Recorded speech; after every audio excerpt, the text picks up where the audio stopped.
Ash, welcome to the stream. Thank you very much for doing this today with us. Tell us a little bit about your background in Kendo. How did you start? What made you start Kendo? What made you start Nito? Well, they're actually the same story. When I was a kid, about 8 years old, my mother was in college and she was taking film courses. So she would bring home movies that they were discussing and dissecting in class. Because of that, we watched them together and I fell in love with Akira Kurosawa. From there, I watched the Samurai trilogy, the movie about Musashi. Bearing in mind, this was when I was about 8 years old. Just looking up this stuff, I came across Kendo. And then after reading about Musashi, I specifically wanted to do two-sword Kendo. I finally joined a dojo, did chudan for a while, and then started asking if I could practice a little bit of Nito. At some point, while I was still Mudansha, I switched over to Nito full-time. I wouldn't recommend that, but that's what I did. When do you think is the best time for somebody to at least getting into Nito, and how should they do it? Should they do it full-time, part-time, and so on? Give me a little bit of your thoughts on that.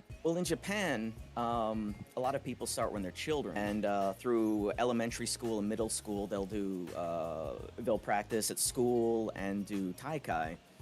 And at high school, Jodan gets introduced. Nito doesn't get introduced, at least in Taikai, until college. That's typically around Sandan Yondan level. And at Sandan, you're expected to have some idea of Mai and timing and a little bit more advanced ideas of Kendo. So I think with switching to Nito and Jodan similarly, you want to be able to do fundamental Kendo, because you have to learn things like posture, and like I said, Mai, the proper distance. You need to learn Seme and connecting with your opponent through Riai. You need to develop these things. And I think if you're trying to do something that's a little bit different than what everyone else is doing, that makes it difficult. More important than any of that is that you have to have a sensei who's prepared and willing to teach you Nito. Without a sensei, it's extremely hard to develop skills properly without making lots of mistakes. When I started, I was watching a lot of videos and reading books. My sensei was helping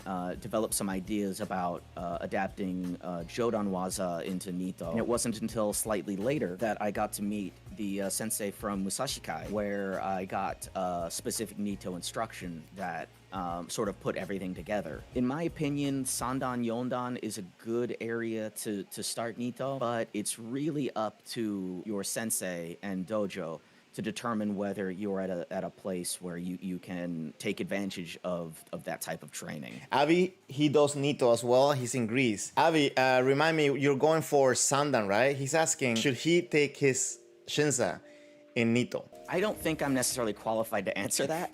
I think it's up to you and your sensei, as well as the Shinsain. I think it's really on a case-by-case basis. You don't want to disrupt your partner's Shinsa. In my case, when I tested for Nidan, both of my partners got a third match to go with me, so that they were able to do their 2 matches, chudan versus chudan, and then they got an extra match with me, so that I didn't disrupt their test. At Sandan and Yondan, that didn't happen. But I think it's really up to the people in your area and whether you feel comfortable having your Nito evaluated in that way. Are your Kendo fundamentals at Sandan level while you're doing Nito? Those are the kinds of things you have to think about. Hey, I hope you found some value in this video. If you did, you might also enjoy this video on how to do Ojiwaza.